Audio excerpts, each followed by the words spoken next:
Hello guys, welcome back. Venjaramoodu 6 പേരെ കൊന്ന അഹാനെ കുറിച്ചുള്ള വിവരങ്ങൾ ഇതുവരെ പോലീസിന് ലഭ്യമായിട്ടില്ല. ഞാൻ കഴിഞ്ഞ ദിവസം ഒരു വീഡിയോയിൽ പറഞ്ഞ കാര്യങ്ങൾ തന്നെയാണ് ഞാൻ ഇപ്പോഴും സംശയിക്കുന്നത്. ഇപ്പോൾ ഏറ്റവും ഒടുവിൽ മറുനാടൻ മലയാളിയിലും അതുപോലെ തന്നെ മറ്റൊരു ചാനലിലും വന്ന ചില വാർത്തകൾ കാണുമ്പോൾ ഒരുപക്ഷെ ഇത്തരം വാർത്തകൾ കണ്ടിട്ടെങ്കിലും നമ്മുടെ സമൂഹത്തിൽ ഇപ്പോഴും ഈ ഒരു സമാന സാഹചര്യങ്ങൾ കടന്നു പോകുന്ന ചില പെൺകുട്ടികളെങ്കിലും, അതായത് കഴിഞ്ഞ ദിവസം ഈ പറഞ്ഞ ഫർസാനയുടെ കബറടക്കം കാണുമ്പോൾ ആ ഒരു വാപ്പയുടെ അവസ്ഥ നമുക്കത് കരയാതെ കണ്ടു നിൽക്കാൻ സാധിക്കത്തില്ല. താൻ ഇത്രയും അധികം സ്നേഹിച്ച് ലാളിച്ച് മാറോട് ചേർത്ത് വളർത്തിയ ഒരു പെൺകുട്ടിയെ ഒറ്റ നിമിഷം കൊണ്ട് ഒരു നിരാതമനായ ഒരു പരനാറി ഇല്ലാതാക്കുമ്പോൾ അത് കണ്ടു നിൽക്കേണ്ടി വരുന്ന മാതാപിതാക്കളുടെ അവസ്ഥ, അങ്ങനെ ഒരു അവസ്ഥ ആർക്കും ഉണ്ടാവാതിരിക്കട്ടെ. പക്ഷേ ഈ രീതിയിൽ പോയി കഴിഞ്ഞാൽ ഇത്തരം അവസ്ഥകൾ നമ്മുടെ സമൂഹത്തിൽ ഒരുപാട് ഉണ്ടാവാനുള്ള സാധ്യതയുണ്ട്. അതിനുള്ള പ്രധാന കാരണങ്ങൾ ഉണ്ടാക്കുന്നത് ആരാണെന്നും ഞാൻ ഈ വീഡിയോയിൽ പറയാൻ ആഗ്രഹിക്കുന്നുണ്ട്.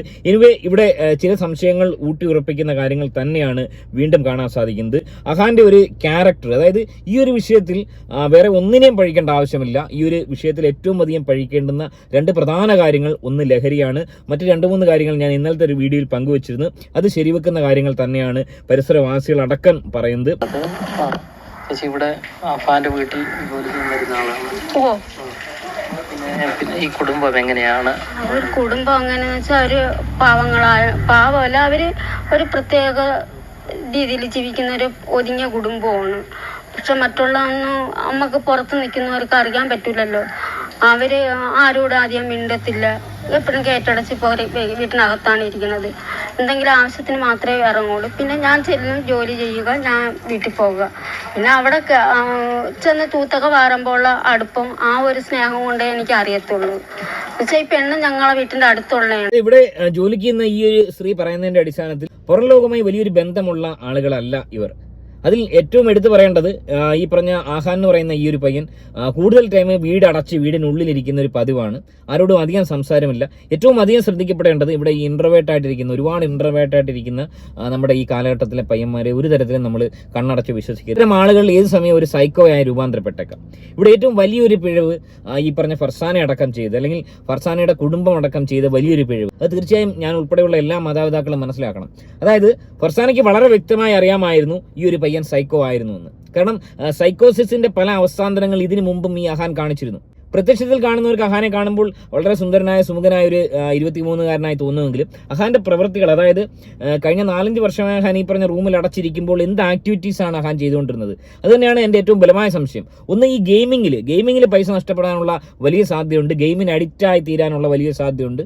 രണ്ടാമത്തെ കാരണം ഞാൻ ഈ പറഞ്ഞ ആസ്ട്രൽ പ്രൊജക്ഷൻ പോലെയുള്ള, നന്ദൻകോട് കേടൽ പോലെയുള്ള കേസുകളാണ്. അതായത് ഈ പറഞ്ഞ സാത്താൻ സേവയിലൂടെ ഇത്തരം കാര്യങ്ങൾ ചെയ്തു കഴിഞ്ഞാൽ നേട്ടമുണ്ടാക്കാന്നുള്ള തെറ്റിദ്ധാരണയുടെ പുറത്ത് ചെയ്തതായിട്ടും ഞാൻ വ്യാഖ്യാനിക്കുന്നു. ഇവിടെ ഇത്തരം സാമ്പത്തിക പ്രതിസന്ധികൾ ഒരുപക്ഷെ ഗെയിമുകളൊക്കെ കളിച്ച് ഉണ്ടായപ്പോൾ അതിൽ നിന്ന് എങ്ങനെ കരകയറാമെന്ന് ചിന്തിച്ചിട്ട് നടക്കാതെ വരുന്നപ്പോൾ ചെയ്തൊരു കടുങ്കയുമായി ഇത് മാറാം. അല്ലാത്ത പക്ഷേ ഈ പറഞ്ഞ വാപ്പയുടെ സഹോദരങ്ങളെ അടക്കം കൊല്ലേണ്ടുന്ന യാതൊരു സാഹചര്യവുമില്ല. ഇവിടെ 73 ലക്ഷം രൂപ കടം കൊണ്ടാണ് ചെയ്തതെന്ന് പറയുമ്പോൾ സ്വാഭാവികം നമ്മൾ ചിന്തിക്കുക, എന്തിനാണ് ഈ വാപ്പയുടെ സഹോദരങ്ങളെ കൊല്ലേണ്ട ആവശ്യം? അവരും ഈ കടമായിട്ട് എന്താ ബന്ധം?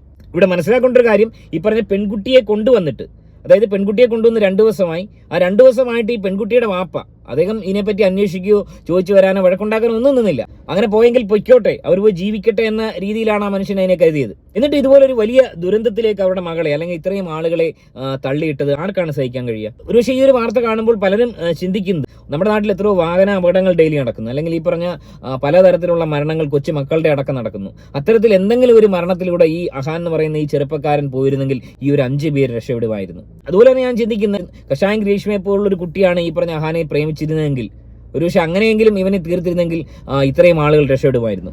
ഇവിടെ മനസ്സിലാക്കാൻ സാധിക്കുന്നത്, നിലവിൽ അഹാൻ പോലീസിനോട് പറഞ്ഞിരിക്കുന്നത് തനിക്ക് യാതൊരു പശ്ചാത്താപവുമില്ല, കുടുംബത്തെ രക്ഷപ്പെടുത്താനാണ് ശ്രമിച്ചത് കടത്തിൽ നിന്ന്.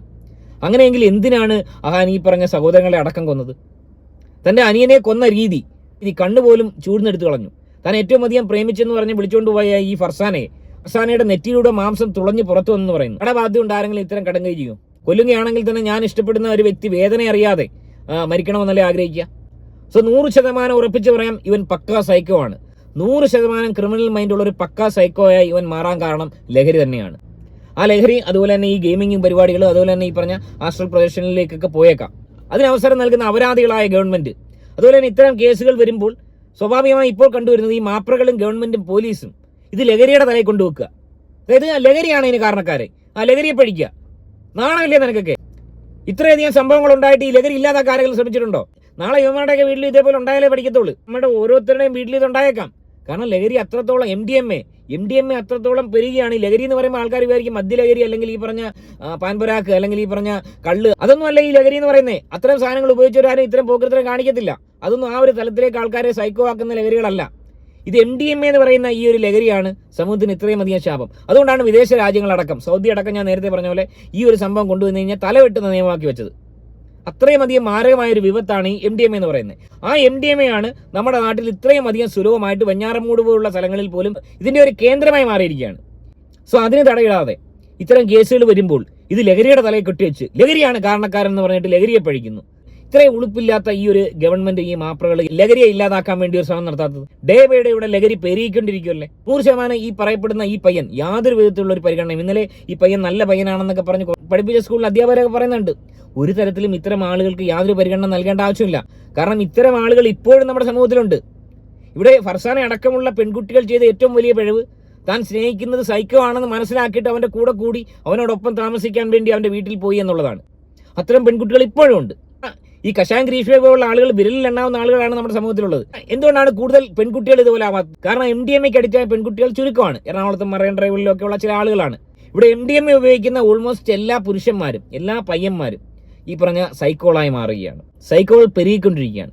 അതിന് തടയിടണമെങ്കിൽ ഈ ലഹരി ഇല്ലാതാക്കി തന്നെ വേണം. അല്ലെങ്കിൽ ഒരുപാട് കുടുംബങ്ങൾ ഇതേപോലെ തകരാൻ ചാൻസ് ഉണ്ട്. ഇത്തരം ക്രൂരമായ കൊലപാതകങ്ങൾ ഉണ്ടാവാൻ ചാൻസ് ഉണ്ട്. അതുപോലെ തന്നെ എടുത്തു പറയേണ്ട മറ്റൊരു സംഗതി എന്ന് പറയുന്നത്, ഈ ഫർസാനെ പോലുള്ള പെൺകുട്ടികൾ ഇതേ സെയിം സാഹചര്യത്തിൽ കടന്നു പോകുന്നവർ, നിങ്ങൾ ചെയ്യേണ്ടത്, താൻ സ്നേഹിക്കുന്ന തന്റെ കാമുകൻ സൈക്കോ ആണെന്ന് അറിഞ്ഞു കഴിഞ്ഞാൽ ആ ഒരു ബന്ധത്തിൽ നിന്ന് ഗ്രാജുവലി മാറിയിരിക്കുക. പൊടുന്നനെ മാറിക്കഴിഞ്ഞാൽ നിങ്ങളെ ആക്രമിക്കാൻ ചാൻസ് ഉണ്ട്, കൊല്ലാൻ ചാൻസ് ഉണ്ട്. അതിന് മുമ്പ് ചെയ്യാൻ പറ്റുന്ന വലിയൊരു കാര്യം എന്ന് പറഞ്ഞു കഴിഞ്ഞാൽ, എപ്പോഴും പ്രേമിക്കുമ്പോൾ നമ്മളൊരാളെ ചൂസ് ചെയ്യുമ്പോഴത്തേന്, നമ്മളെ തേടി വരുമ്പോൾ മനസ്സിലാക്കേണ്ട ഒരു കാര്യം അവന്റെ ഒരു അപ്രോച്ച് എങ്ങനെയാണ്. പൊതുവെ ഈ സൈക്കോളായിട്ടുള്ള പയ്യന്മാർ എന്തെങ്കിലും ഭീഷണി മുഴക്കി, അല്ലെങ്കിൽ ആത്മഹത്യാ പ്രേരണ, അല്ലെങ്കിൽ ഞരമ്പ് മുറച്ച്, അല്ലെങ്കിൽ കയ്യിൽ ബ്ലേഡ് കൊണ്ട് പോന്തിയൊക്കെ ഞാൻ തന്നെ സ്നേഹിക്കുന്നു, താൻ എന്നെ സ്നേഹിച്ചില്ലെങ്കിൽ ഞാൻ മരിക്കും എന്നൊക്കെയുള്ള ഭീഷണി മുഴക്കി വരുന്ന ആളുകളിലാണ് ഈ പെൺകുട്ടികൾ വീഴുന്നത്. സോ അത്തരം ഭീഷണികൾ മുഴക്കിയ ഒരുത്തരെയും പ്രേമിക്കാൻ പാടില്ല. അവരെല്ലാം ഈ രീതിയിൽ സൈക്കോളായി മാറുന്ന ഒരു സ്വഭാവ ശേഷിയുള്ളവന്മാരാണ്. അത്തരം ഒരുത്തനെ ചൂസ് ചെയ്യുന്ന ഏതൊരു പെൺകുട്ടിയും മരണത്തിലേക്കാണ് പോയിക്കൊണ്ടിരിക്കുന്നത്. ഇത് ഒരാളുടെ മരണമല്ല, ഒരു കുടുംബം ഒന്നടങ്കം, അല്ലെങ്കിൽ അവരുമായി ബന്ധപ്പെട്ട് നിൽക്കുന്ന ധാരാളം ആളുകളെ കൊല്ലുന്ന ഒരു അവസ്ഥയിലേക്ക് കാര്യങ്ങൾ പോകുന്നു. സോ തീർച്ചയായും ഇത്തരം സൈക്കോളെ ചൂസ് ചെയ്യുന്ന പെൺകുട്ടികളും അവരുടെ സ്വന്തം നാശം വിളിച്ചു വരുത്തുന്നുള്ളതാണ്. ഈ ഒരു പെൺകുട്ടിയുടെ വാപ്പയുടെയും ഉമ്മയുടെയും അവരുടെ മറ്റൊരു കുടുംബമാണ്. അവരുടെ ഒരു അവസ്ഥ ആലോചിച്ച് നോക്കുക. അതുപോലെ തന്നെ ഈ ഉമ്മയെന്ന് പറയുന്ന ക്യാൻസർ ബാധിതയായ ആ ഒരു ഉമ്മയെ ഇതുപോലെ തലക്കടിച്ച് ഇതുപോലെ മൃഗീയമായി കൊല്ലാൻ ഒരു പയ്യൻ ശ്രമിക്കുമ്പോൾ അവൻ എന്തൊരു പരിഗണനയാണ് നൽകാൻ കഴിയുക? കുടുംബത്തിന്റെ സാമ്പത്തിക ബാധ്യതയാണ് ഇതിന് കാരണമെന്ന് എങ്ങനെയാണ് പറയാൻ കഴിയുക? ഒരു തരത്തിലും 1% പോലും ഇത് കുടുംബത്തിന്റെ സാമ്പത്തിക ബാധ്യത അല്ല കാരണം. അത്രയ്ക്കും കൊടും ക്രൂരനായ ലോകം കണ്ടിട്ടുള്ളത് വെച്ച് ഏറ്റവും ക്രൂരനായ ഒരു മൃഗീയമായ ഒരു സൈക്കോപാത്താണ് ഈ പയ്യൻ. സിനിമകളിൽ പോലും ഇത്ര ക്രൂരത നമ്മൾ കണ്ടിട്ടില്ല. ഒരു പക്ഷേ ഇത്തരം സൈക്കോളായ പയ്യന്മാർ ഈ കഞ്ചാവ് അടിച്ചിട്ട് പോയിട്ട് ഇത്തരം മാർക്കോ പോലെയുള്ള വിവിധ സിനിമകൾ കാണുമ്പോൾ അവന്മാർ ഇതേപോലെ നിലവിട്ട് പെരുമാറും. അതുകൊണ്ട് ഇത്തരം ആളുകൾ ഉള്ള നമ്മുടെ സമൂഹത്തിൽ ഇത്രയും MDMA അടക്കമുള്ള സാധനങ്ങൾ ഇത്രയും വ്യാപകമായി കിട്ടുന്ന സിനിമാ ലോകത്ത് തന്നെ MDMA ഉണ്ട്. ഇത്തരം ഒരു സാഹചര്യത്തിൽ ഇതുപോലുള്ള അപരാധം പിടിച്ച സിനിമകൾ നമ്മുടെ നാട്ടിൽ ഇറക്കാതിരിക്കുക. ഞാൻ ഒരിക്കലും സിനിമയ്ക്കെതിരല്ല.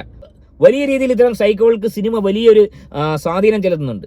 ഇനി 100% ഞാൻ വീണ്ടും പറയാൻ ആഗ്രഹിക്കുന്നത്, ഇതിനൊക്കെ പ്രധാന കാരണം ഈ പറഞ്ഞ ലഹരി തന്നെയാണ്. അതുപോലെ വീണ്ടും പരിശോധിക്കപ്പെടേണ്ടത് ഈ അമിതമായ ഗെയിം കളിക്കുന്ന കുട്ടികൾ, അതുപോലെ തന്നെ ഈ സൈക്കോളായിട്ടുള്ള കാമുകന്മാരെ ഇഷ്ടപ്പെടുന്ന പെൺകുട്ടികൾ, അത്തരം സമാന രീതിയിൽ കടന്നു പോകുന്ന ആളുകളുണ്ടെങ്കിൽ തീർച്ചയായും മാറി ചിന്തിക്കേണ്ടിയിരിക്കുന്നു.